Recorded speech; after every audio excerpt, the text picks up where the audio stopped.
everyone, Christine here. Welcome back to my channel and welcome to all my new subscribers. I have another design team project for My Creative Time, and let me share with you the products that I've used.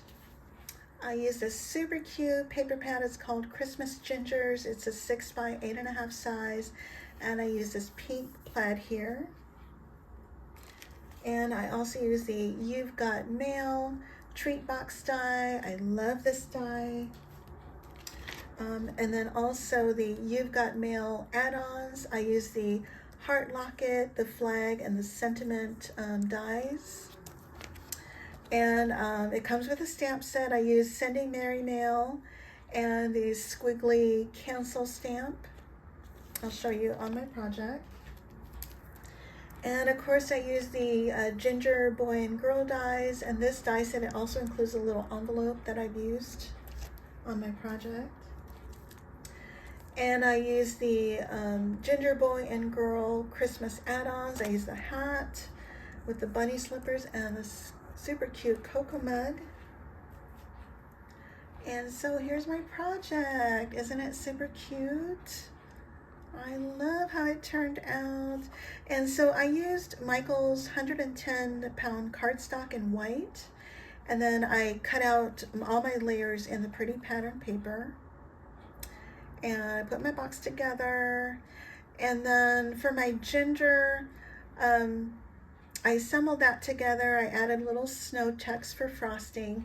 I do have a tutorial on how I frost my gingers in case you're interested, and I'll leave that link down below. So I popped my ginger up, as well as the hat and the bow and the little bunny slippers. And I do stamp my face, and I use glossy accents for that. And let's see, and I add a little pom-pom here. There's a little glitter on the rim of the hat.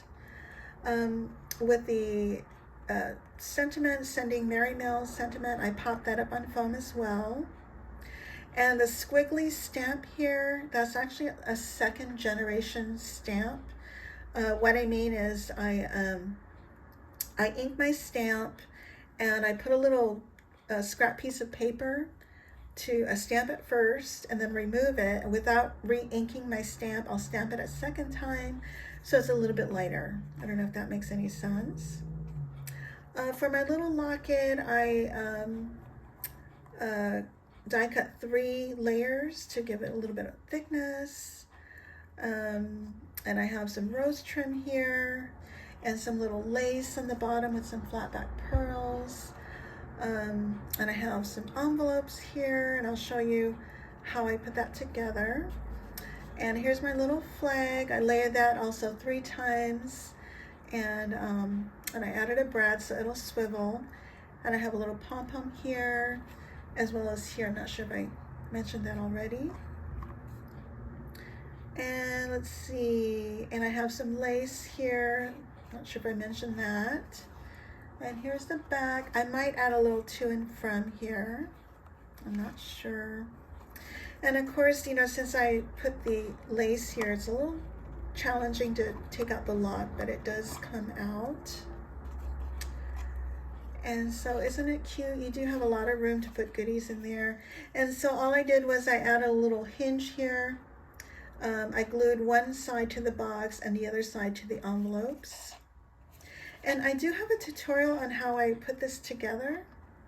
Not how I put the ginger together, but how I put the box together and add the lace and all that stuff. And so I'll have that up on my channel soon. And so anyway, I'm going to leave all the links down below to the products that I've used, and also links to my design team sisters. Please check them all out, guys. They are so super creative. There's Jill Norwood. There's Melissa Carol, Melissa from Mo Creations, and Suzanne from A Creative Muse. And I think that's it. So if you guys have any questions, let me know. And I thank you all so much for watching. Bye for now.